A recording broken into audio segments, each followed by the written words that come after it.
Bonjour à tous, bienvenue.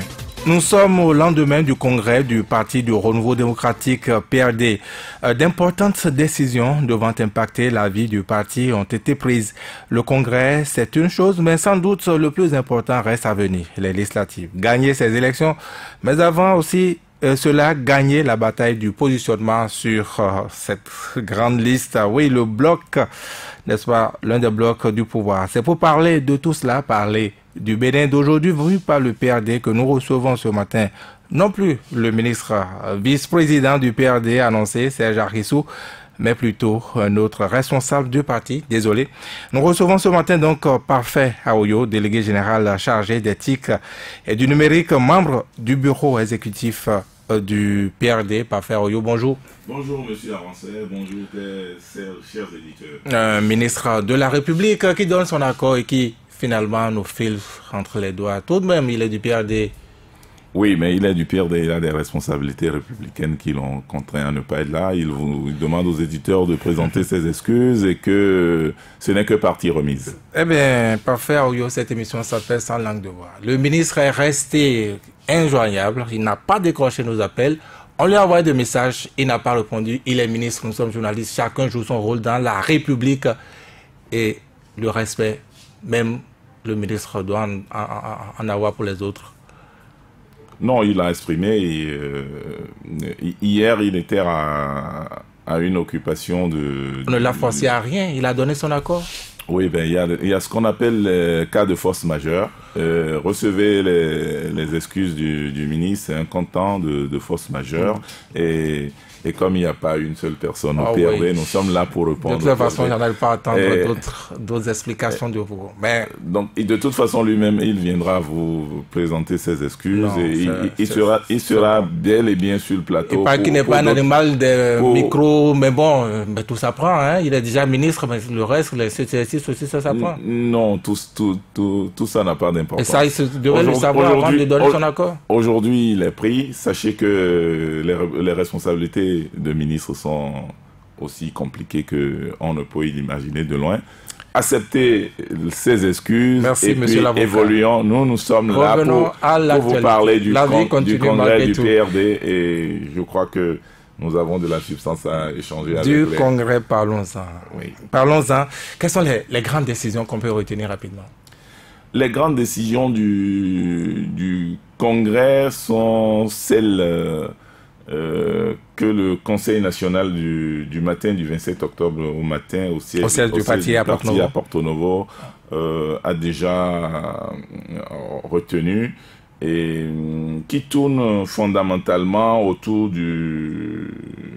des grands principes que sont le fait de s'adapter. Le PRD doit s'adapter à la nouvelle donne législative qu'est le vote survenu du code électoral et de la loi sur les partis. Donc, ces deux instruments juridiques devraient permettre à chaque parti de se conformer. La donne a changé. Sur cette base-là, le PRD a réaffirmé qu'il a pris conscience de cette nouvelle donne et s'apprête à se conformer à cette S. Et plusieurs stratégies ont été mises sur la table, parmi lesquelles la fusion avec d'autres partis. La fusion avec d'autres partis est une décision déjà entérinée et prise par le dernier congrès des 2 décembre 2017 à Porto Novo, notre congrès ordinaire, qui avait déjà fait l'option aux anciens PRD de revenir. L'option demander à tous les anciens PRD de revenir d'abord et que nous sommes ouverts pour une fusion, pour une large fusion pour couvrir tout l'étendue du territoire. Et ça a été répété à maintes reprises dans les différentes sorties publiques et les discours du président de l'Assemblée nationale, en même temps président du parti. Deuxième contexte aussi, c'est que le Congrès a réaffirmé et encouragé le PRD à soutenir résolument et et sans modération, comme le PAG à travers le gouvernement et son président. Nous avons donc on a reçu aussi ce mandat. Et le PRD le Congrès a demandé aussi, pour en revenir maintenant dans ce que nous appelons la réforme du système partisan, le Congrès a demandé que les représentants, nos représentants qui sont dans les discussions fêtières aujourd'hui pour faire le deuxième bloc, comme vous l'avez dit à l'entendre, que les représentants continuent les discussions. L'étape actuelle des discussions nous permet de dire que ça va dans le bon sens, ça va dans le sens du respect des instructions données par le Congrès, ça va dans le sens du respect de nos textes fondamentaux que sont les statuts et règlements intérieurs. Et justement, nonobstant cela, le Congrès rappelle, c'est une grande résolution, rappelle quand même les fondamentaux en disant au président et à l'ADN, attention, vous ne faites aucune fusion, vous ne faites aucune alliance, bon, comme l'alliance n'existe plus dans les textes, vous ne faites aucune fusion sans vous référer aux articles 85 et aux articles 86. Donc, quel texte? De nos statuts. Donc c'est fondamentalement les grandes décisions. Donc le respect de ces articles, nous allons y revenir, mais c'est fondamental et c'est ça qu'il faut comprendre. Et la première leçon qu'il faut tirer, c'est que le Congrès nous donne mandat, en même temps nous dit, vous n'avez un mandat que dans les limites des textes de la République et des textes les textes et statuts du parti. Donc on doit rester dans ces limites-là. Commençons par ça. Comment peut-on respecter les textes de votre parti, vos statuts, et en même temps respecter la loi sur le système partisan? Faites-nous la nuance. La nuance, c'est tout simple. La loi, nos textes ne sont pas incompatibles aux textes de la République. Les statuts ne sont pas du tout incompatibles aux textes de la République. Nous avons dit que et puis la loi sur le code électoral et sur le système partisan n'est pas à apporter ce qu'on appelle des innovations, des améliorations, et ce qui se profile et ce qui se lie par toutes les personnes, c'est l'obligation ou la nécessité désormais d'aller en bloc, en regroupement, de ne plus avoir des partis émiettés comme on l'a eu dans le passé. C'est ce qu'il faut lire en mettant les deux textes que j'ai cités tantôt côte à côte. Mais vous demandez de respecter cela? Alors, lorsque nous avons pris tous ces textes-là, nous nous sommes rendus compte que la formule qui est la plus simple et la gagnante, c'est celle d'aller prendre langue avec d'autres formations politiques qui partagent les mêmes valeurs que nous et qui sont dans le même sillage politique, c'est-à-dire soutenir l'action du gouvernement. Et donc, nous avons commencé des négociations. À partir de ces négociations, avec d'autres formations politiques, la notion de fusion a commencé par profiler à l'horizon. Et c'est en ce moment-là que le Congrès nous rappelle que, en vertu de l'article 86, que je cite, les décisions d'alliance, de groupement ou de fusion ne peuvent pas entraîner la dissolution du PRD. Ah bon, c'est écrit dans votre parti. C'est très clair. Lequel conserve, le PRD donc, conserve ses attributs. On reviendra là-dessus, son patrimoine et son autonomie organisationnelle et fonctionnelle. Excepté ceux concédés, il peut constituer un courant à l'intérieur de la nouvelle formation. Alors, chaque mot est à sa place dans cet article. Donc, premièrement, nous allons en fusion désormais. Nous avons reçu ce mandat. Deuxièmement, pas question de dissolution du PRD. Le PRD, c'est d'abord une famille, c'est une âme, c'est toute une culture. C'est l'article 85 de vos statuts. 86 pour être précis. Ça date de quand? Mais du dernier congrès décembre 2017, le 2 décembre 2017. À partir de cet instant, bon, la loi n'était pas encore votée. Oh, ben, on peut penser que c'était en préparation du vote de la loi également. Oui, ça c'est plutôt l'expérience. C'est l'expérience parce que nous, on l'a mis dans nos tests parce qu'on sait qu'on allait aller en fusion avec d'autres. On allait en fusion avec d'autres. On a reçu même, il y a une résolution qui demandait d'aller en fusion. Mais voilà les conditions d'une fusion. Mais il n'est pas question de... Ce que vous écrivez dans cet article, ce n'est pas la fusion, c'est l'absorption. Vous allez absorber les autres? Non, pas du tout. Pas du tout. C'est vous qui allez rester, vous garder vos attributs. Lors d'un mariage, comme on le dit, l'homme et la femme se mettent ensemble, tous deux deviendront un. Un, c'est la fusion. C'est la fusion. Mais c'est vous qui gardez le nom de famille. Ne pensez pas que vous n'avez pas les chromosomes de votre maman, monsieur Arwansou. Arwansé. Vous avez les chromosomes de votre maman qui vous dit que votre nez n'est pas celui de votre maman, vos yeux et qui sont vos attributs, votre taille, votre teint. Ce sont vos attributs qui peuvent venir de l'un de vos parents. Donc, dans une fusion, personne ne disparaît. On se met ensemble pour grandir. Sérieusement, est-ce donc ce tâté qui a fondé votre exigence presque d'un garçon gâté, d'un enfant gâté, d'exiger, n'est-ce pas, à Dynamique Unité déjà de garder votre logo malgré tout?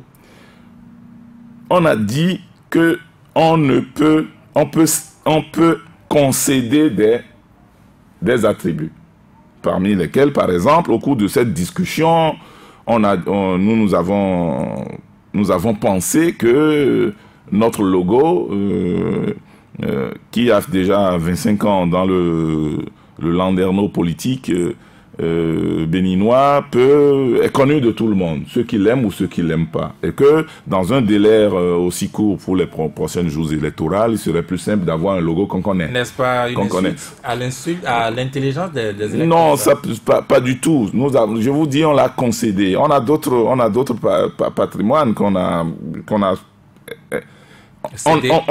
on met ce que nous avons sur la table, la parure, voilà. Et au cours des premières négociations qui ont été tranchées par ailleurs avec nos partenaires, ça a été très clair, on l'a dit. Il y a la question du nom, il y a la question du logo, du logo du nouveau parti. Nous avons dit, nous concédons notre logo. Il n'est pas dit que le logo du nouveau parti, qui aura une tendance républicaine, donc ce sera un parti autour des idées républicaines. Et ce nouveau parti qui sera certainement mis sur les fonds baptismaux courant mi-novembre de 2018. Dans 2 semaines. Dans 2 semaines. Aura un logo dans lequel figurera le logo du PRD. Donc on s'est entendu sur ça. On n'est plus à ce débat. Par contre, d'autres... Pourtant, dans les autres partis, c'est pas tranché, hein.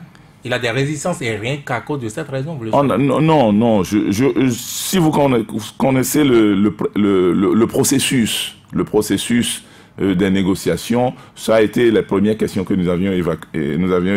Vous avez réussi à imposer. Nous avions évacué. On a accepté d'autres choses. On a réussi à évacuer lors des toutes premières réunions. Donc, on n'est pas allé plus loin. Il y a d'autres choses qu'on a... sur lesquels on s'est entendu aussi. On évolue. De toute façon, nous allons vers une fusion et nous avons reçu mandat. Et tel que ça se passe, nous n'avons pas peur que ça aboutisse pour le bonheur de tous. On a reçu aussi que les positionnements géographiques de chaque parti en termes d'ancrage soient respectés. Dans un autre langage, on dit que ça s'appelle laisser chaque fief à ceux qui le contrôlent. Les positionnements, voilà. Et là aussi, il y aura des discussions, des arbitrages, mais le principe est aussi acté.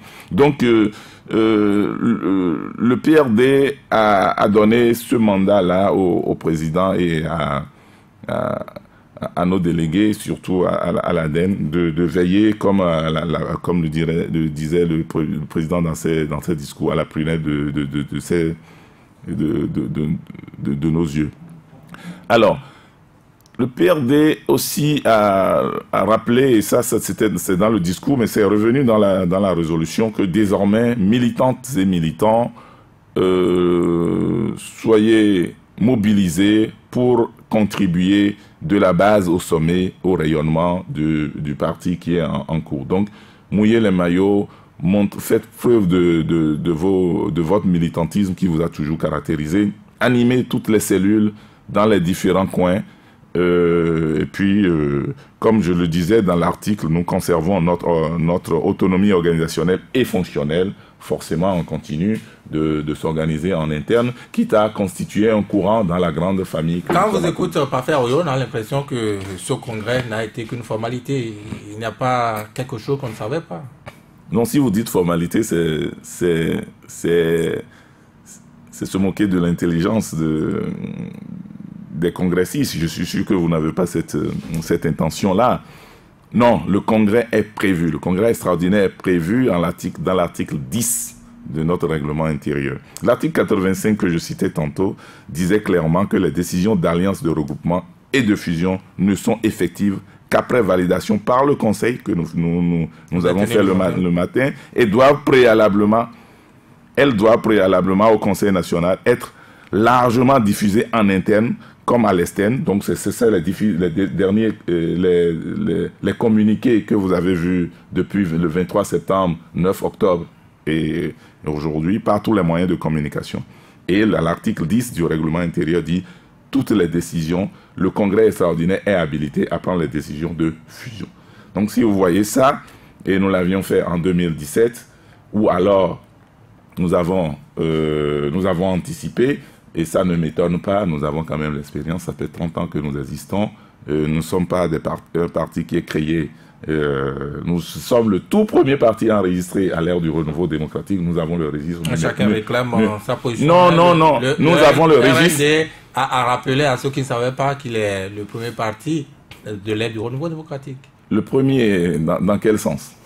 Ah ben, allez chercher vos sens. Bon, le premier pour nous, puisque le renouveau, c'est en 90, on était tous là, bien avant le renouveau, le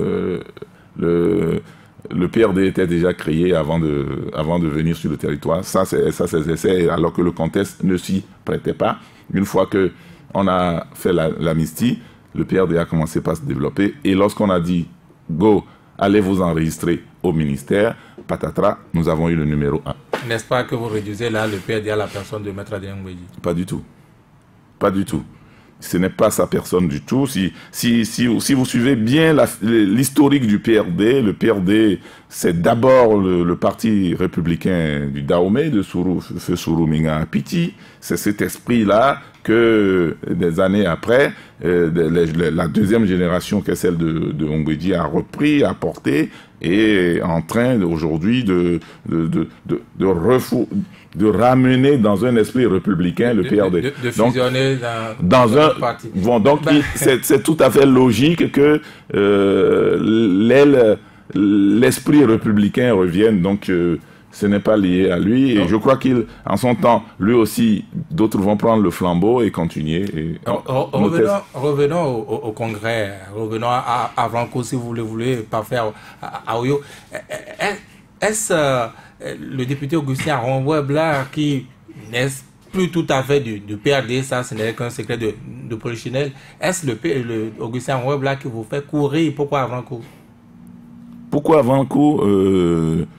Vous savez qu'on n'a jamais fait un congrès ou une université de vacances ou un conseil national dans une ville. Le dernier congrès a eu lieu à Porto Novo. Notre université de vacances a eu lieu à Dango. Nous avons fait une convention à Ifanyi. Nous avons fait, bon, bref, on tourne. On tourne. Université de vacances à Cotonou. On a fait Lokossa. On tourne. Et comment ça se fait en fait? C'est un secret à l'intérieur du parti.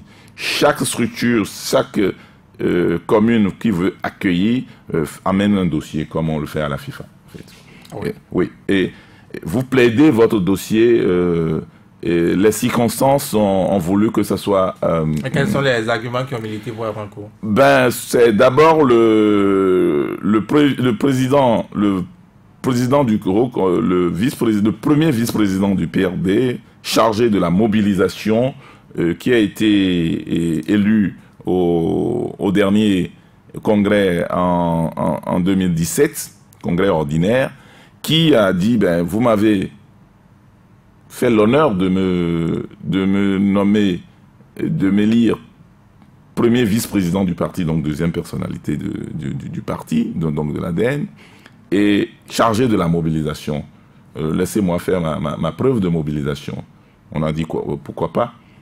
Pourquoi pas, puisque c'est la grande mobilisation. Donc il a démontré hier, donc tout le monde était tout content. Je veux citer le général, l'amiral Gbessemeglan Dedeni. Donc il a prouvé cela. Donc cet argument a été fondamental, et puis le comité d'organisation a acté cela. Et puis il a pu dire aussi que l'adversité est intense et va être intense à Avrancourt, notamment avec les tendances donc de Augustin Ronvois.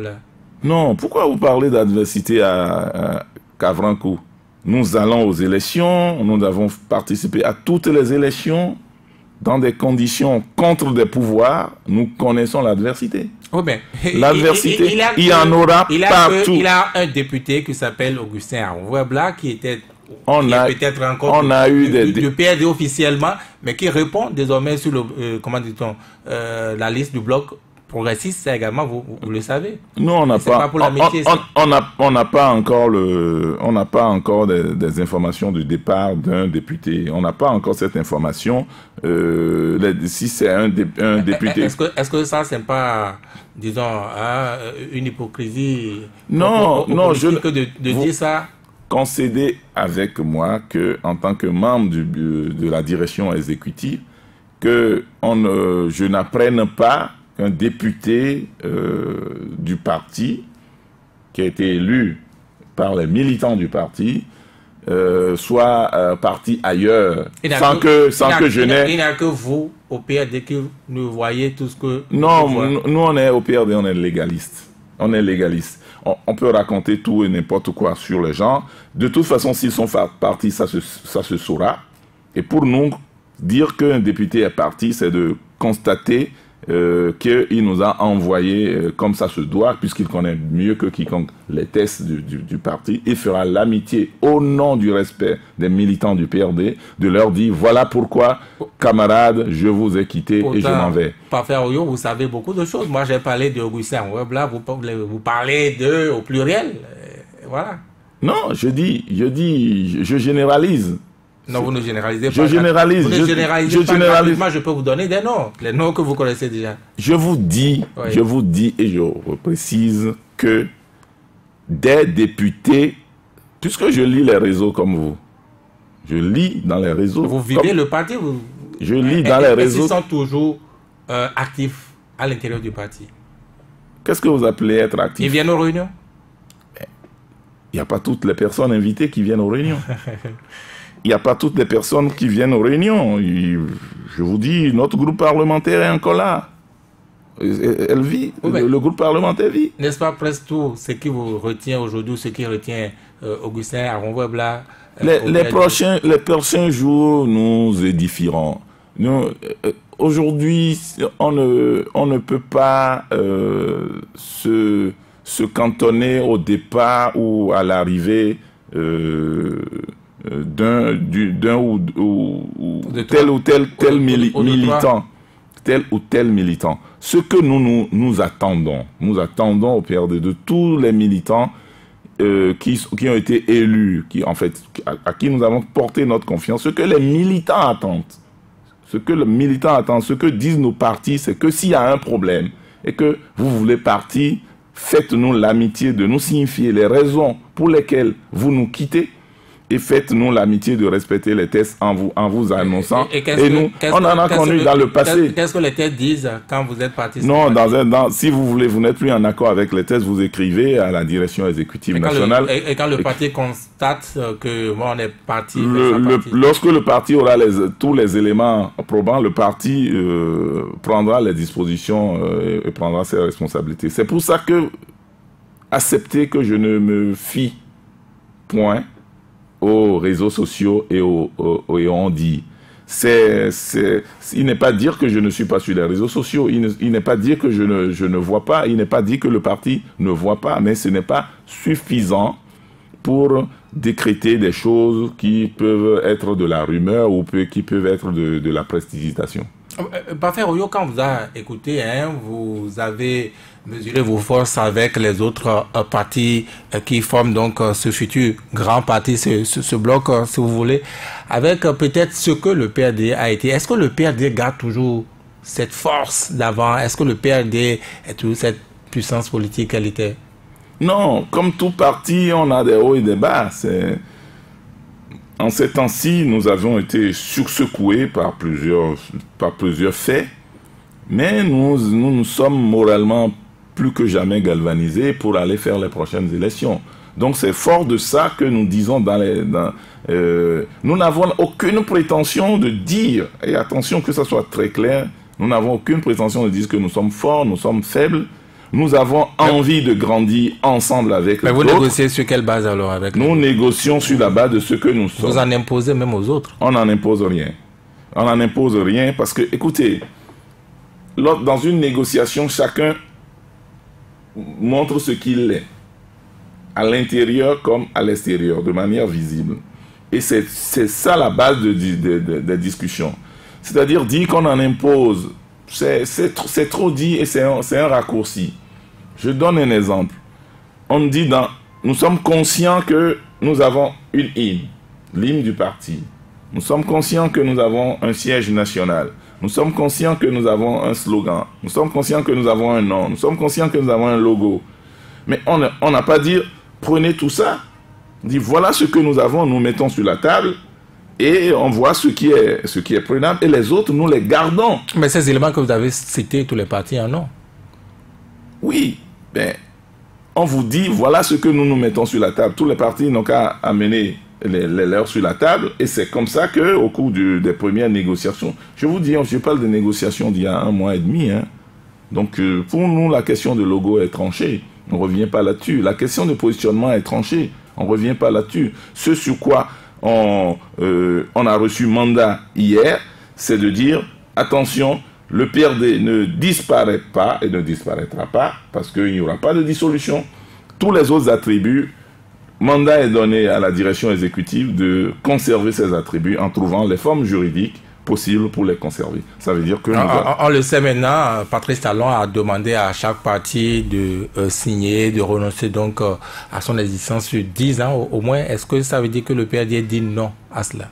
Pas du tout, ça ne veut pas dire ça. Ça ne veut pas dire ça. Le PRD n'a pas dit qu'on... Qu'est-ce que vous appelez existence? Mais c'est pas moi qui ai dicté la règle, c'est Patrice Talon. Le PRD a signé le document dont vous faites allusion. On est d'accord sur cette... Et la conséquence avec votre exigence, comment ça se comprend alors? La conséquence, c'est que nous allons utiliser... Vous dites que le PRD ne dit nous allons utiliser d'autres formes juridiques pour conserver ces attributs. Ça ne veut pas dire que demain, nous allons prendre un caterpillar pour aller détruire notre siège. Autrement dit, vous ne respectez pas, n'est-ce pas, cette... Pas du tout, nous le respectons à la lettre. Et vous demandez aux autres également de contourner? Non, pas du tout. Pas du tout. De quel droit vous pouvez le faire et pas les autres? Mais on ne demande à personne de... Nous disons que nous sommes ensemble, d'ailleurs pour nous, c'est pas 10 ans, c'est pour toujours. Il faut un grand parti dans un esprit républicain pour toujours. Disons, c'est juste pour tester, nous sommes là pour toujours, mais nous étions quelque chose hier. Ces valeurs-là, cet esprit, cette âme du PRD, nous allons prendre les dispositions pour conserver ça. Si vous voulez, nous allons congeler nos attributs quelque part pour que ça ne soit pas détérioré. Parfait, Oyo. Vous pensez 1 minute, vous pensez 1 seconde que les partis, les blocs tels que vous les constituez aujourd'hui vont survivre à Patrice Talon? Non, de toute façon, le PRD n'a pas été créé sous Patrice Talon. Et c'est pour ça que... Ce que vous allez créer... Non. Ce que vous allez créer... Ne liez pas l'avènement de Patrice Talon à la constitution des blocs. Il faut voir la nécessité et le diagnostic partagé de la classe politique de réduire l'émiettement de la classe politique. L'émiettement qui se traduit par une multiplicité de partis, pour ne pas dire des partis de village. Et à partir de cet instant, la classe politique a fait le constat pour dire prenons les mécanismes pour aller vers le grand bloc de grand rassemblement. Il y a eu des tentatives, vous n'êtes pas sans savoir que nous avions fait des rassemblements. L'Union fait la Nation, par L'Union fait la Nation, on a fait cette expérience. Ça n'a pas prospéré parce que peut-être, entre autres arguments d'échec, il n'y a pas eu le contexte juridique.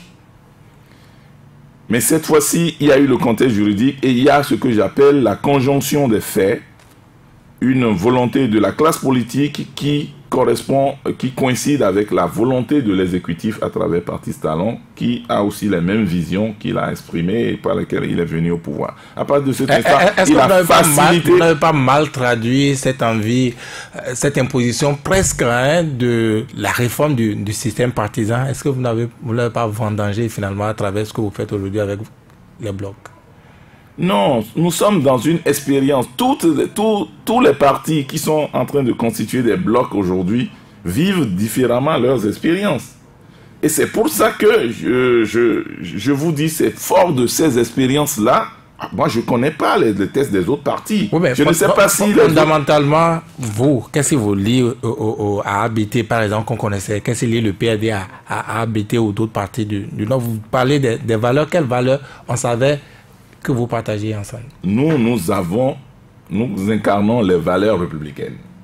Nous venons autour de la table avec un parti comme ABT et qui sans doute a eu le choix entre les progressistes et les valeurs républicaines. S'il est venu discuter avec nous, ça veut dire qu'au moins sur ces principes, on est d'accord. La deuxième chose sur laquelle on est aussi d'accord, c'est que nous sommes des partis complémentaires. Justement, c'est ce que nous sommes des Patrice Talon a voulu et vous a fait savoir, il fallait l'équilibre géographique entre le PRD au sud et le ABT et consort au nord. Dynamique unitaire, je vous dis que si vous prenez le cas spécifique du PRD, qui, à la création, s'était donné et s'est toujours donné une vocation nationale, qui d'ailleurs a fait de bons scores que certains n'aiment pas qu'on cite, mais on l'a fait en 95, 19 députés sur l'étendue du territoire, dans les départements du Nord, du Centre et du Sud, et que au fil des années, l'année qui a suivi, les élections qui ont suivi, on est devenu à 15, les élections qui ont suivi 13, les autres élections 11, et puis les dernières élections 10.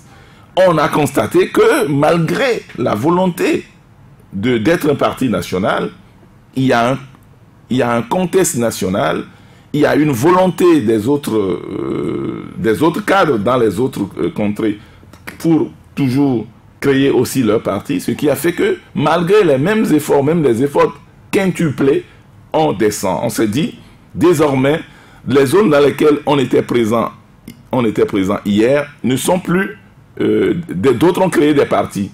Donc on a des militants dans ces partis. Malgré tout, n'est-ce pas sincère d'avouer qu'il s'agit encore toujours d'un panier à crabe, que ce soit le bloc progressiste, que ce soit Dynamique unitaire ou ce que vous allez créer? Non, c'est pas un panier à crabe, c'est une nouvelle expérience.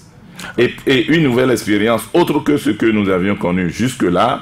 Et pour faire ces expériences-là, chacun tient compte du passé, chacun tient compte du présent. Et bien conscient que l'expérience va être très courte. Non, pourquoi?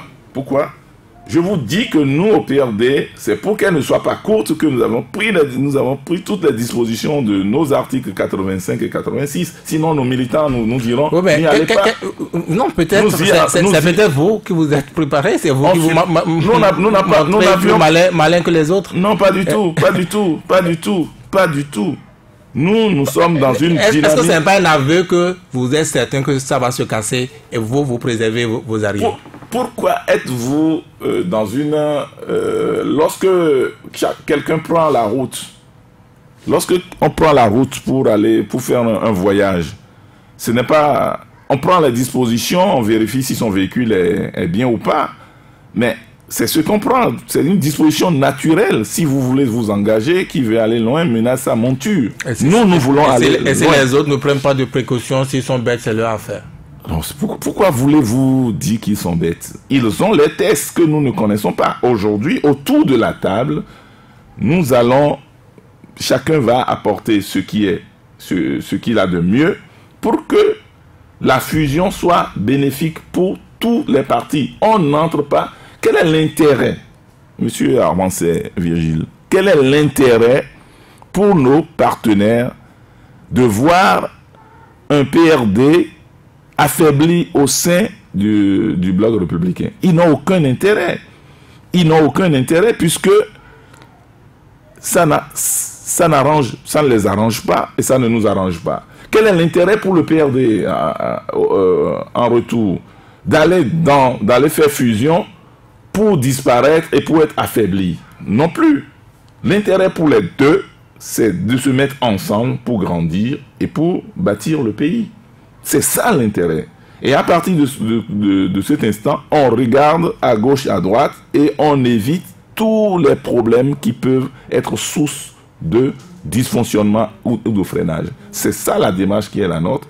Et on a reçu mandat pour que ça soit ainsi. Pour nous, il faut comprendre que les militants du PRD réunis à Vancourt donnent quitus au président Adrien Ngouédi de continuer les négociations pour que le grand parti qui sera mis en place soit un grand parti durable dans lequel s'épanouisse le PRD à la limite comme un grand courant qui continue de grandir. Voilà ce qu'il faut retenir. Et lorsque nous sommes dans une juxtaposition de succès, forcément, le grand parti s'en sortira. Mais si nous sommes là à faire le nivellement par le bas, à dire que nous allons nous ramener au bas niveau, parlons peu et bien. On a des mouvements qui sont créés, on a des partis qui ont un député. Que faites-vous si l'arbitrage du chef de l'État, Patrice Talon, venait à contredire les résolutions du Congrès extraordinaire? Non, il faut comprendre que le chef de l'État ne s'immisce pas comme ça dans les négociations. Pourtant, vous avez dit que vous avez fait plusieurs réunions avec lui. Oui, mais c'est pour avoir ses bons offices. C'est pour avoir ses bons offices. Il ne fait pas. Il vous écoute juste, il ne dit pas tout. Et donne ses conseils avisés. Mais dans le sens que les partis s'en sortent grandis. Il dit toute la vérité. Toute la vérité. Vous pensez que le chef de l'État va c'est pas lui qui a voulu deux blocs. Mais c'est au cours de discussions politiques. Mais justement, est-ce que ce n'est pas lui qui a voulu de deux blocs? Il n'a pas voulu de deux blocs. C'est pas lui qui vous a demandé de vous rapprocher de Dynamique Unitaire? Non, pas du tout. Les choses ne se passent pas comme ça. Les choses ne se sont pas passées comme ça. Il a des aveux qui sont difficiles à faire. Ce n'est pas des aveux. Ce n'est pas des aveux. Les choses ne se passent pas comme ça. Après constat des trois blocs en gestation, le bloc PRD, le bloc Dynamique Unitaire et le bloc des progressistes autour des partis autour de l'Union fait la nation, il s'est avéré que le réflexe identitaire et régionaliste a commencé par se profiler à l'horizon et le chef de l'État a attiré l'attention des responsables des trois blocs, dit attention, si on va là, on va faire des regroupements certes, mais il y aura un réflexe régionaliste que nous voulons aussi combattre. À partir de cet instant, nous aussi, dans cette dynamique, nous avons pris le bloc avec lequel nous allons combler le gap régionaliste pour faire l'élément national. Ça, c'est ce qu'on peut appeler la charpente. Et puis d'autres qui étaient ici, peut-être à la Dynamique Unitaire, sont revenus au niveau des progressistes. Il y a eu ce qu'on appelle un petit jeu de chaises musicales pour que l'équilibre nord-sud, est-ouest soit respecté. Alors que vous parliez tantôt des valeurs, de ce que vous avez en commun, vous partagez en commun, mais cette démonstration justement n'est qu'arithmétique, n'est que géographique, l'équilibre géographique. J'ai dit tantôt que les valeurs les valeurs de paix qui sont les nôtres et que dont nous n'avons pas le titre foncier, les valeurs républicaines, vous pensez que la République est La République n'a de sens. Mais les valeurs républicaines, c'est un grand bateau, ça. Bien sûr, mais il faut pour au moins commencer par la République, il faut que les compartiments de l'État ou de la nation soient unis. Donc on ne peut pas dire qu'on est un parti régionaliste ancré dans une région sans impact dans l'autre région et dire qu'on est en train de défendre les valeurs républicaines. Donc ce n'est pas du bateau, c'est le fait que en étant parti républicain, le premier principe qu'il faut respecter, c'est le principe de l'union nationale, c'est le principe de la nation consolidée au sens étymologique du terme, avec le partage des valeurs démocratiques et des valeurs. Pour que nous ayons un développement intégré, et c'est l'occasion de dire que désormais les militants du nord, du sud, de l'est à l'ouest vont se voir dans des cellules, discuter, il n'y aura plus les incidents d'appel à tel jeune de telle région que nous avions connus, qui sont des incidents malheureux. Si tous étions dans les cellules et qu'on avait milité pour les mêmes causes, les phénomènes que nous avions, que certains ont appelés des appels de d'où je ne sais quoi, n'auraient pas lieu. Donc, c'est le début, ça va prendre le temps que ça va prendre, mais concéder que nous sommes dans une nouvelle marche. C'est vrai que lorsque on va dans cette marche-là, il y a la réticence au changement, il y a tous ces phénomènes-là. Parfait, Oyo, si vous permettez, le PRD et ses alliés ne vont pas gagner ces législatives-là sans pouvoir descendre sur le terrain, défendre le bilan du programme d'action du gouvernement, comme vous avez dit, le bilan de Patrice Talon, n'est-ce pas l'exercice le plus difficile par ces temps? Non, pourquoi l'exercice va être difficile? Les populations peinent à voir donc les réalisations du PAG que vous soutenez pourtant. Oui, ça dépend de l'œil, de l'angle de vision de chacun. Vous pouvez les aider à mieux voir. Dites aux Porto-Noviens qui sont tout le temps confrontés aux travaux de bitumage de la traversée de la ville et de l'asphaltage, dites-leur que le PAG ne fait rien. Une route qui devait être construite, avez-vous dit, en un an, elle n'est pas construite à moitié? Non, nous ne sommes pas Moi, je ne suis pas des structures de contrôle des rues, mais sachez que quand on veut traverser une agglomération qui ne se repose pas matin, midi et soir comme celle de Wando, vous comprenez très bien qu'il y a... On devait le savoir. On devait le savoir, nous, de programmer les choses. C'est sûr, c'est sûr. Je crois que les populations ont compris et puis ont pris leur patience et attendre la fin de ces travaux. Et ça se fera. Ça avance. À part cette route. Ben, il y a plus... Si vous voulez, on peut venir pour d'autres émissions. Non, puisque vous parliez d'angle de vue. Mais vous pouvez en parler. Deux ou trois exemples. De toute façon... je peux vous aider. Je vais vous aider. Non, je vais vous aider. Je n'irai pas. Le deuxième pont de Porto-Novo. Non, le deuxième pont de Porto-Novo, ça se fera. La route. La route. Attendez, moi, je vais vous donner quelques exemples. Oui, on peut très vite citer tout ce qui ne va pas au Bénin. Très vite citer. Ça, c'est la chose. Moi, je ne cite même pas encore ce qui ne va pas. Je cite ce qui nous a été promis. Je vous ai dit que, par exemple, que ce qui est visible, ce qui sera très visible, lorsque vous prenez la question de l'électricité dans le pays, les gens vous diront qu'ils n'ont plus de délestage. Les gens vous diront que dans des rues hier qui étaient dans l'obscurité sont éclairées et sont en train d'éclairage progressif. Voilà des choses simples. Mais il y a d'autres qui sont en construction. Il y a, si on rentre dans le débat du PAG, on ne va pas s'en sortir. Non, mais c'est vous qui avez dit, avant coup, vous avez réaffirmé que vous allez continuer de soutenir le PAG. Bien sûr. Fallait pas en parler. Soutenir le PAG, c'est analyser objectivement ce qui se fait, ce qui est programmé et ce qui va se faire. Et chacun dans la position qui est la sienne essaie d'apporter sa pierre à l'édifice. Pour nous, le PAG, c'est pas que les routes, c'est aussi l'arche. Le PAG, c'est aussi les réformes au niveau de la santé. Le PAG,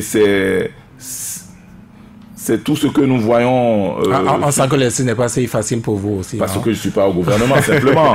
Je ne suis pas au gouvernement, c'est prétentieux mais l'asphaltage, c'est routes annoncées avant décembre. Mais on a vu des routes pour lesquelles on a posé des pierres qui n'ont jamais vu jour. Justement, les populations disent qu'elles n'ont vu du moins que les pierres de l'asphaltage. Je n'ai pas le secret du calendrier des routes.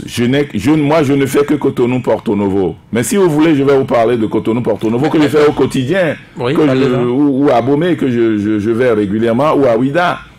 Cotonou-Porto Novo, je vois que à ses mains ici, bon, en traversant et en faisant quelques détours, je vois des routes qui se réalisent ici.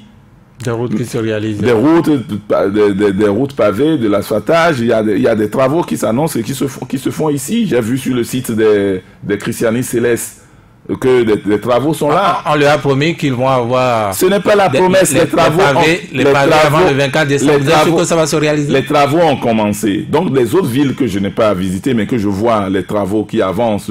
J'étais à Savalou la dernière fois, j'ai traversé le tronçon d'Assa-Savalou, c'est en construction. Mais moi, j'ai vu ça, plus ce qu'on voit à la télé. Maintenant, si, pendant que ça passe, on décide de ne pas regarder, c'est autre chose.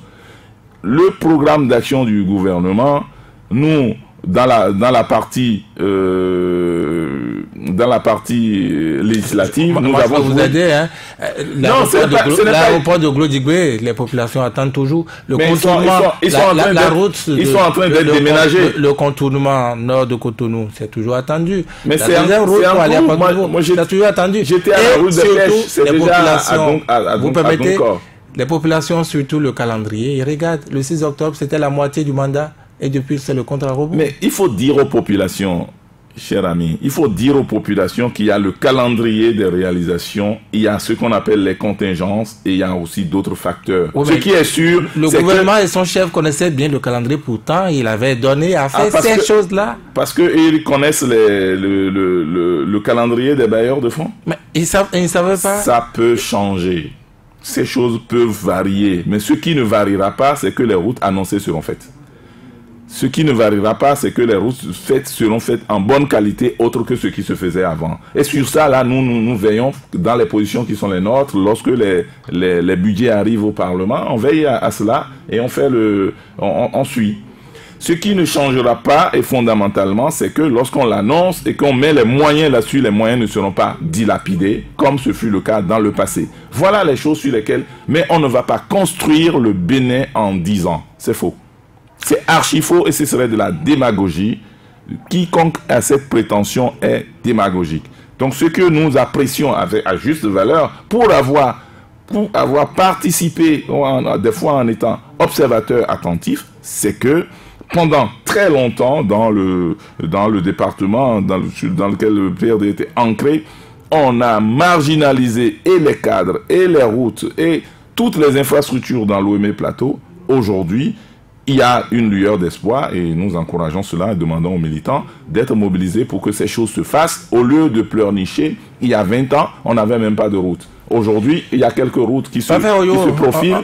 Nous encourageons les militants à ne pas céder à ça. Un tien vaut mieux que deux, tu l'auras. Et donc, c'est dans ce sens que nos militants sont enthousiastes. Et c'est par rapport à ça qu'ils nous donneront mandat. En tout cas, on ne peut que vous encourager à faire vite fait les routes, surtout les avoirs pour les législatives. Ça rentre également dans la préparation. Non, vous ne pouvez pas. On ne peut pas vous le reprocher. Juste apposer. Justement, on ne peut pas vous le reprocher. Vous me permettez. On ne peut pas juste apposer les routes. On ne peut. Oui, permettez-moi. On ne peut pas juste apposer les routes aux législatives. Aux législatives, c'est de choisir des députés.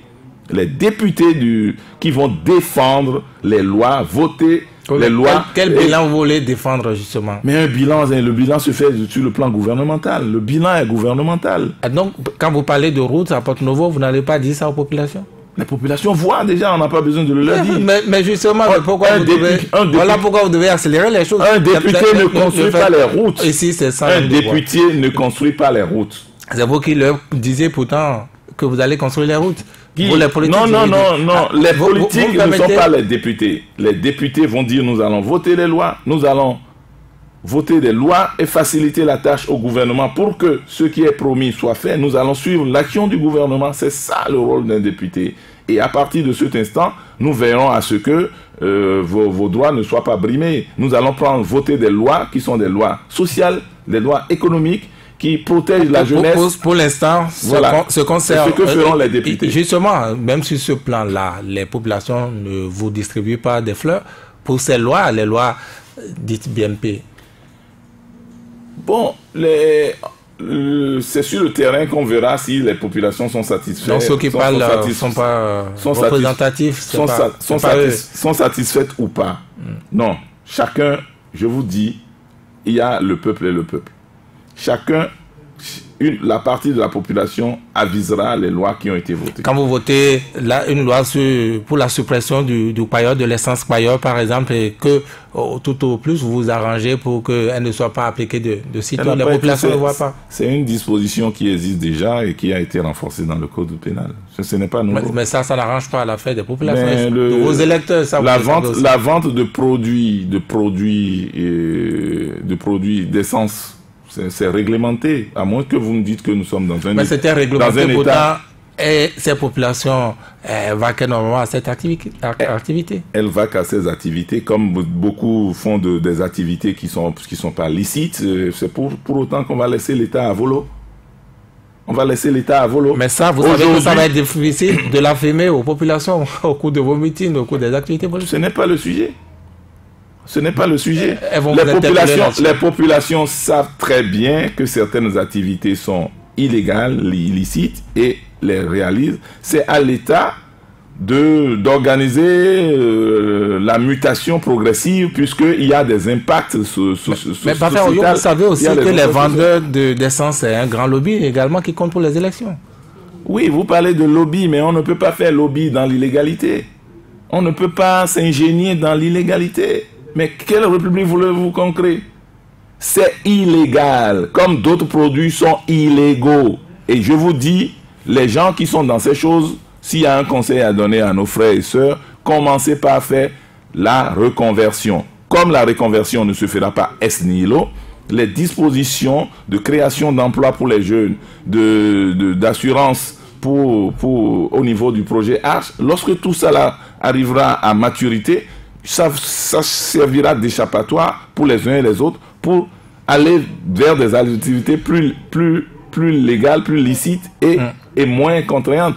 Il ne faut pas que les populations, sous le prétexte que l'État n'est pas encore organisé, se disent nous allons rester tout le temps dans des activités illégales.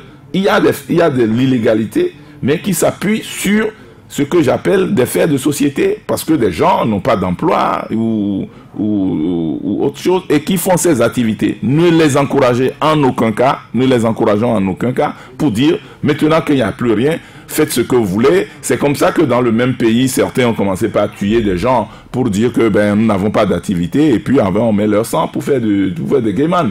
On ne peut pas encourager ça dans une... Revenons au Bénin. Oui. Ça se dit déjà, ça s'entend. Beaucoup pensent que l'autre stratégie pour gagner ces législatives, c'est chasser le plus grand nombre d'opposants hors du Bénin. Ah bon, il y a que 2 opposants au Bénin? Ils sont combien? On a chassé qui? J'ai pas vu. Vous avez compté au moins 2. Oui. La constitution du Bénin n'autorise même pas. Oui, parce que j'ai vu quelqu'un hier sur les réseaux sociaux qui dit qu'il est en exil en France. Je lui ai dit, mais qu'est-ce qui lui est arrivé? Léon Songbadji. Non, j'ai même pas eu le temps de lire son nom, mais tout ce que j'ai pu voir, il a dit qu'il est en exil en France. J'ai dit, écoutez, je sais qu'il n'est pas allé en radeau. Il a pu prendre son billet, il a pris les dispositions pour partir. Voilà. Vous direz la même chose de comment son nom doit m'échapper, Valentin Guérontin par exemple. Vous direz la même chose de je ne sais pas Kodio Simplice. Non, vous direz la même chose de Adiavon. Non, donc je ne sais pas s'ils sont partis. Hein. Franchement, je ne sais. Dans tous les cas, alors c'est mieux pour vous que vous ne sachiez rien. Non. Vous confirmez qu'ils ne sont pas sur le territoire? Vous les avez rencontrés hier à Wando? Mais on ne se rencontrait pas au quotidien non plus. Ils ne sont pas à Wando comme moi. Moi, je suis sur Zem, je suis dans la rue, je suis dans les maquis. Avant-hier, vous avez pris le café ensemble, sans doute. Non, pas du tout. Pas du tout. Eux sont d'une autre classe. Ils sont d'une autre classe. À la limite, je vois leur cortège passer. Mais donc on ne se. C'est le président de l'Assemblée, votre président, qui est plutôt un cortège. Non. Il y a des cortèges qui s'identifient ne fût-ce que pour la marque des voitures. Je vous ai dit que je suis un pratiquant de la route Porto Novo-Cotonou. Moi, c'est les maquis. Voilà, je ne suis pas de la classe des grands salons pour rencontrer ces personnalités-là. Mais si ces personnalités sont pas là, je crois qu'elles ont leur calendrier. Et que on ne saura accepter, et de toute façon, nous, on n'accepterait pas qu'on envoie un citoyen honnête en exil. On ne l'acceptera pas. Qu'est-ce que vous mettez dans citoyen honnête? Il a des prisons prévues pour l'extérieur? Non. Ça veut dire que simplement que nous n'allons pas accepter une république qui fait la chasse à ses citoyens. N'est-ce pas qu'on y est déjà? Je vous dis que la situation actuelle ne nous permet. On n'a aucune visibilité. Les personnes dont vous parlez n'ont pas encore été. Si je prends Dienotin, il a dit qu'il est en tant que député, il était au Parlement la dernière fois à l'ouverture de la session. Mais il n'y a que eu 53 députés à l'ouverture. Tous les autres sont des exilés. Mais ça craint. Si vous me dites que tous les députés absents sont des exilés, ça craint. Non, mais ça, on vous comprend. Vous êtes politique, vous jouez. Mais la réalité est à l'ouverture, je n'ai pas vu Orden à la date. À votre place, il y a une semaine exactement, laissez-moi aller jusqu'au bout. Il a le député Guy Topé qui est passé, qui a affirmé et a listé donc ces personnes-là qui sont désormais des exilés. Ah, mais quel est le test qui décrète les à quel bureau on enregistre les exilés? Il devait passer à quel bureau? Je ne sais pas. Au nom de quoi lui il a dit qu'ils sont exilés? Et pourquoi lui n'est pas opposant? Lui n'est pas opposant. Mais attend son tour. Il attend son tour. Si Mitopé vient pour dire, si l'honorable Mitopé vient pour dire que d'autres sont partis en exil et que lui peut circuler, aller et venir comme il le fait et qui n'est pas inquiété, dites alors pourquoi les uns et pourquoi pas les autres.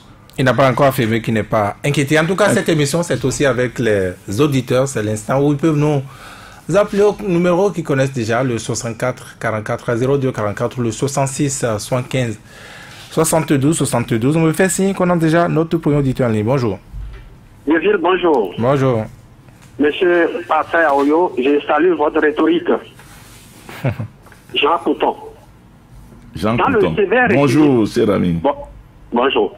Dans le sévère réquisitoire sans appel qu'il a dressé dans son ouvrage titré Du vendeur des voix au loueur de logo, le professeur Didjo Adewale Léonard Padonou, qu'il serait inutile de présenter ici, n'a pas tari de mots pour exprimer son amertume face au rôle de premier plan que le PRD semble avoir joué dans la malédiction qui frappe la ville de Porto-Novo depuis environ 3 décennies que l'arc-en-ciel est apparu dans le ciel de landerneau politique béninois pour porter le flambeau de cette ville dont l'avenir de plus en plus incertain refuse malheureusement de saisir la main tendue de cette formation politique qui visiblement n'apporte rien à son développement. Tout se passe comme si le PRD fait sienne l'exhortation de Jean Jaurès qui me fait lire ceci. Il ne faut avoir aucun regret pour le passé, aucun remords pour le présent et une confiance inébranlable pour l'avenir. Fin de citation. Selon vous, monsieur Aoyo, oui. Selon vous, qu'est-ce qui reste à espérer pour inverser la tendance et combler les attentes en vue de sortir Hogbonou des sentiers battus dans ce contexte de guéguerre qui ne font que fragiliser la maison Tchoko Tchoko depuis peu pour que les mécontents qui se bousculent à la porte de sortie ne soient pas considérés comme des feuilles mortes. Je vous rends l'antenne. Merci. Merci. Deuxième auditeur, bonjour. Il est parti, 64 44 02 44. Il a fait le geste, bonjour. Bonjour, monsieur le président. Bonjour, votre nom s'il vous plaît. Dieu donné Ronceron de Podi à Degbago. Depuis Podi à Degbago, c'est le Podi à Degbago. D'accord. Oui, allez-y, monsieur. Dieu donné. Ronceron. Oui, allez à vos questions. Ok, monsieur, oui, bonjour. Bonjour, cher ami. J'ai juste deux questions pour vous. La première, si nous sommes loin de bois, le PRD n'a-t-il pas peur n'a-t-il pas peur de voir son déclic après les élections législatives à venir? Car le parti de l'honorable Claudine Koudetio, eux, ils sont prêts pour y aller à ces élections. La deuxième question, un député de la minorité parlementaire a déclaré ouvertement sur les zones de la radiation système. Le patron n'a pas accepté la proposition. Qu'est-ce fonction de ça, monsieur Aoye, dites-nous juste un mot sur cette fonction de ça. Je n'ai pas compris la question. Un député de la minorité a dit sur les zones de la radiation système, la proposition. Le patron n'a pas accepté la proposition, c'est une fonction de pratique vient des députés de la majorité. Les députés auraient écouté dans les locaux du Parlement. Donnez-nous juste votre avis sur cette... Vous comprenez que je ne sois pas dans le secret des dieux. C'est entre deux personnes. Je ne saurais vous répondre sur ça. On va vite y aller. Merci beaucoup. Dieu donne entre nous. Bon dimanche. Troisième auditeur, bonjour. Bonjour, monsieur Vigile. Votre nom, s'il vous plaît, bonjour. Bonjour, monsieur Parfait Aoyo. Bonjour. Pardon, je vous appelle depuis Porto-Novo. Oui. Voilà. Sans cacher quelque chose, il faut avouer à monsieur Parfait Aoyo que c'est un militant de PRD qui l'appelle. Monsieur Parfait Aoyo, à voir votre développement, est-ce que vous ne voyez pas que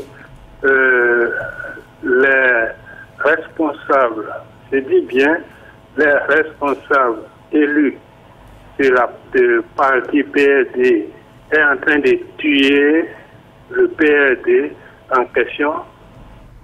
Deuxième question, je me pose une question tous les jours. Dieu merci, aujourd'hui, j'ai eu la chance de poser la même question à un militant de PRD. En tant qu'un élu du peuple, ou communal ou d'arrondissement, vos militants vous adressent une lettre d'audience. Vous refusez.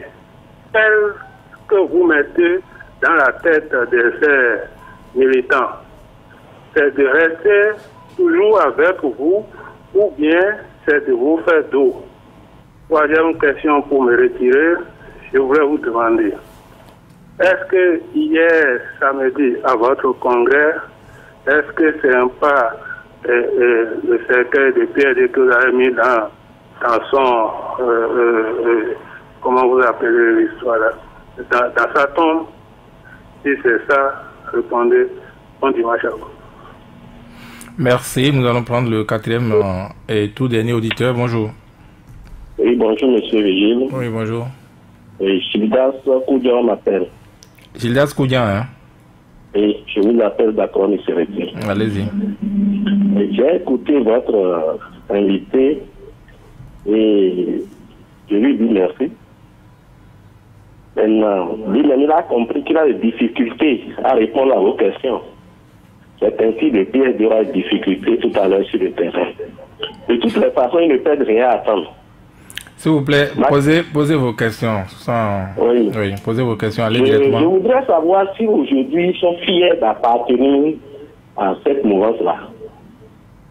Si le PRD est fier d'appartenir à cette mouvance-là. Il dit qu'il passe tous les jours sur la voie. Est-ce qu'il écoute un peu le peuple? J'ai aussi noté dans ses propos que quand on lui pose une question, il dit qu'il ne sait pas. Il ne sait pas qu'aujourd'hui, à Diavon est en exil, Djenotin, etc. Qu'est-ce qu'ils savent au juste au PRD là? Bon dimanche à vous. Merci, nous revenons dans ce studio, M. Arroyo. Voilà donc les questions des auditeurs. Je ne sais pas si vous préférez y aller directement ou je peux vous aider aussi. Non, non, ça peut aller. Cher ami, sans Monsieur Kouyan, effectivement, c'est humain d'avoir des difficultés. Tout le monde en a eu. Vous avez dit que certains ont des difficultés au point où ils ont quitté leur pays. Ça fait partie de la vie. Moi, je n'ai pas le calendrier des personnalités que vous citez. Je ne sais pas là où ils sont. Je n'ai lu nulle part là où ils sont pour savoir les raisons pour lesquelles ils sont partis. Il a des actualités importantes. Voilà, donc je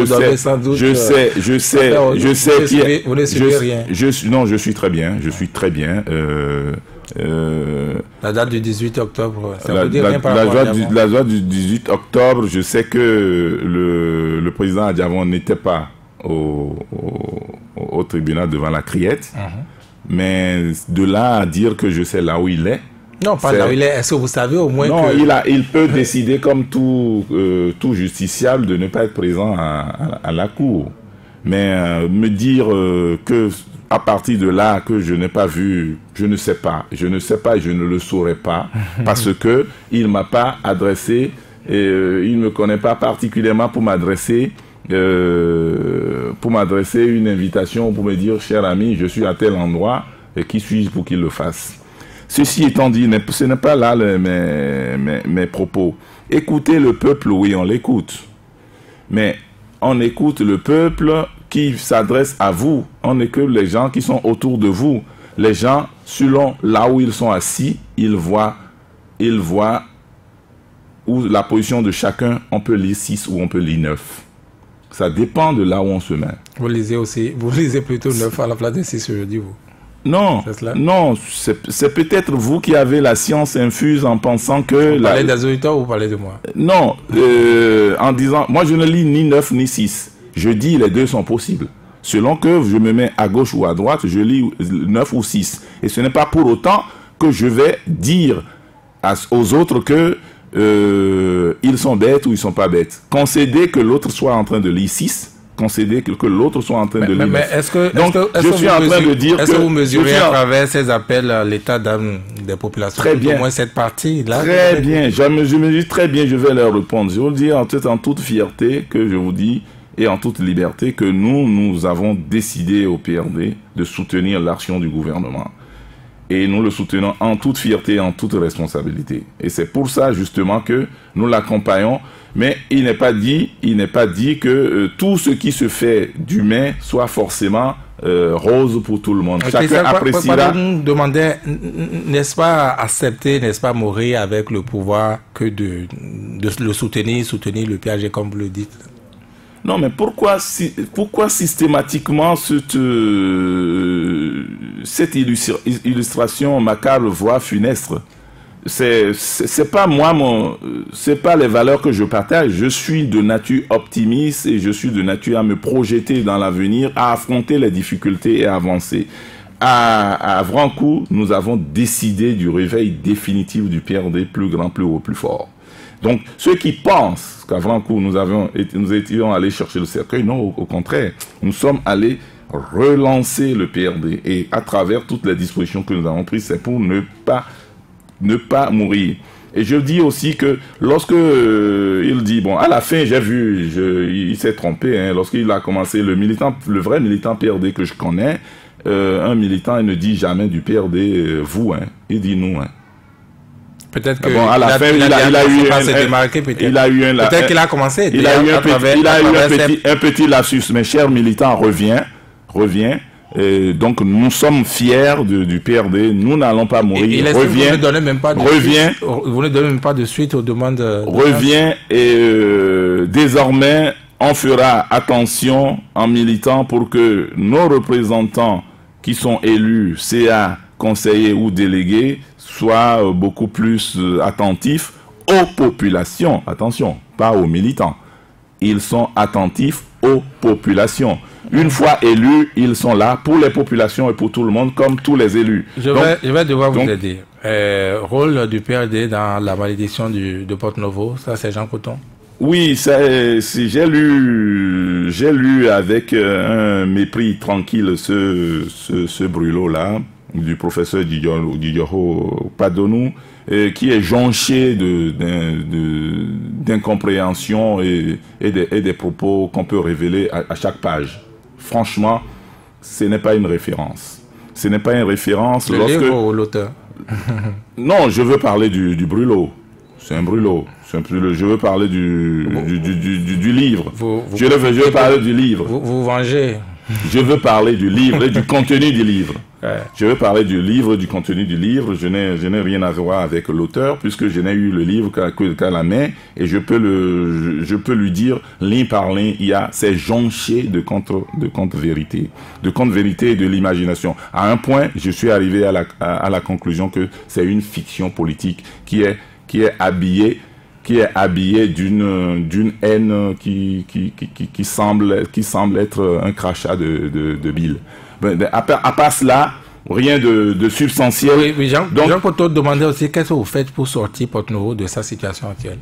Ce qu'on fait, c'est d'encourager ceux qui ont les manettes du pouvoir et le pouvoir exécutif en main, c'est de les encourager à réaliser tout ce qui est prévu. C'est de ne pas leur mettre des bâtons dans les roues, c'est de ne pas faire des critiques futiles, c'est de faire en sorte que l'action, le programme d'action du gouvernement aboutisse dans un état apaisé, et nous y tenons. Nous sommes un parti. Là-dessus, beaucoup étaient étonnés. Ils ont été étonnés de voir votre silence à l'annonce, n'est-ce pas, de la construction, de l'érection des bâtiments administratifs à Calavi, la capitale qui s'éloigne davantage de Porto-Novo. Porto-Novo aussi, le Homé aura son bâtiment administratif. Je vous dis la question. Ça, c'est annoncé quand? Mais qui... le bâtiment devant abriter les ministères à Porto-Novo, c'est annoncé quand? C'est un choix du gouvernement. C'est un choix du gouvernement de mettre ces bâtiments-là comme la présidence a été mise depuis... Ça ne pose aucun problème. Mais avec les moyens qui sont les nôtres et le niveau de lobbying que nous pouvons faire, on a posé la question, on a réclamé ce que Porto-Novo peut avoir. Non, mais si l'argent existe déjà pour construire ces bâtiments, pourquoi ne pas construire ça à Porto-Novo? C'est de l'espace. Je vous dis que ce n'est pas le PRD qui décide. Mais le PRD a réclamé comme d'autres. Les gens aujourd'hui, oui. C'est le silence du PRD, alors qu'ils se réclament être aux côtés, n'est-ce pas? Non, le PRD ne s'est pas tué. Le PRD a réclamé et a obtenu des choses. Par rapport à ce bâtiment, nous avons échoué. On a réclamé, mais un autre choix a été fait. Et la vie continue. Un autre choix a été fait parce que depuis là, nous n'avons pas eu les manettes du pouvoir exécutif. Et ceux qui disent qu'on n'a rien fait, on a fait ce qu'on peut faire. Et c'est les mêmes qui, hier, sont allés animer des pouvoirs et ont été ministres de gouvernement de Kérékou, père à son âme, qui ont été ministres de la République et dont la politique vis-à-vis de Porto-Novo a été très claire. Et aujourd'hui, ils viennent dire qu'on n'a rien fait pour Kérékou. C'est ça le vrai problème. C'est vous qu'on voit aujourd'hui. C'est vous qui avez on nous voit en tant que parti. On nous voit en tant que parti animant la vie politique. Mais il faut aussi voir que pendant 25 ans, nous avons été dans l'opposition et que désormais, nous avons décidé d'accompagner les gouvernements. Mais maintenant que vous êtes avec ceux qui ont la décision, qu'est-ce que vous faites pour Porto-Novo? 2 ans et demi seulement. Mais ce bâtiment est en train de fuir Porto-Novo. Ces bâtiments sont en train de fuir Porto-Novo. Ces bâtiments ont été décidés à des instances où nous n'y étions pas. La construction a été décidée, mais on a obtenu d'autres choses. Si vous permettez, d'autres émissions, on viendra vous dire ce que Porto-Novo a obtenu en tant que capitale et que le combat de la capitale ne peut pas être seul le combat du PRD. C'est la capitale du Bénin et donc c'est un combat national. Ce n'est pas qu'un combat du PRD, c'est le PRD faire ce qu'il peut avec les moyens qui sont les siens pour que la capitale soit une réalité. Mais ce n'est pas un combat uniquement du seul PRD, c'est un combat national. Et donc, on a 77 communes. C'est vrai que Porto-Novo est la capitale, mais Porto-Novo n'est pas la propriété du PRD. Porto-Novo est la capitale du Bénin et en conséquence, le PRD se bat pour que cet attribut-là soit reconnu en tant que tel et en faire ce combat au quotidien. Nous avouons que nous ne gagnons pas tous ces combats parce que nous ne sommes pas au gouvernement comme on l'aurait voulu. Donc, si on était au gouvernement, les gouvernements successifs qui sont passés ont pris leur temps pour marginaliser Porto Novo et environ. Maintenant, la tendance est en train de renverser. Nous demandons que les populations qui ont déjà souffert pendant 25 ans prennent leur mal en patience, que les choses qui sont annoncées se fassent et que d'autres profilent à l'horizon. Parfait, Oyo, nous arrivons au thème de cette émission. Oui, donc le PRD se battra aux côtés des populations avec les moyens qui sont les siens. Il ne faut pas demander trop à un parti qui n'a pas été au pouvoir de faire des miracles. Lorsque nous pouvons les faire, nous ne lésinons pas pour les faire. Nous allons dans le grand rassemblement sereinement, affûtés de tous nos attributs. Demandons à nos militants et militantes de travailler dans ce sens et dire que le PRD ne disparaîtra pas. Donc il n'y aura pas de dissolution, nous allons vers une fusion et par conséquent des dispositions seront prises pour que les attributs du parti ne soient dévoyés. Et voilà grosso modo ce qu'il faut faire et nous tenons aux valeurs qui sont les nôtres, les valeurs de paix, et compter sur le PRD pour que s'il y a distorsion à la loi, s'il y a non-respect des droits de l'homme, s'il y a non-respect des tests, nous veillerons. Donc tous ceux qui sont pour des raisons ou d'une autre contraints de ne pas être sur le territoire national, nous leur demandons de toute façon de se conformer aux têtes de la République et nous demandons à tous les pouvoirs et nous veillerons que les pouvoirs n'aillent pas au-delà des limites des textes qui régissent le pays. Merci à vous, Parfait Oyo. Je vous dis grand merci d'avoir été là. Sans votre présence, l'émission n'aurait pas pu se faire à cause donc de cette défaillance du ministre Serge Akissou.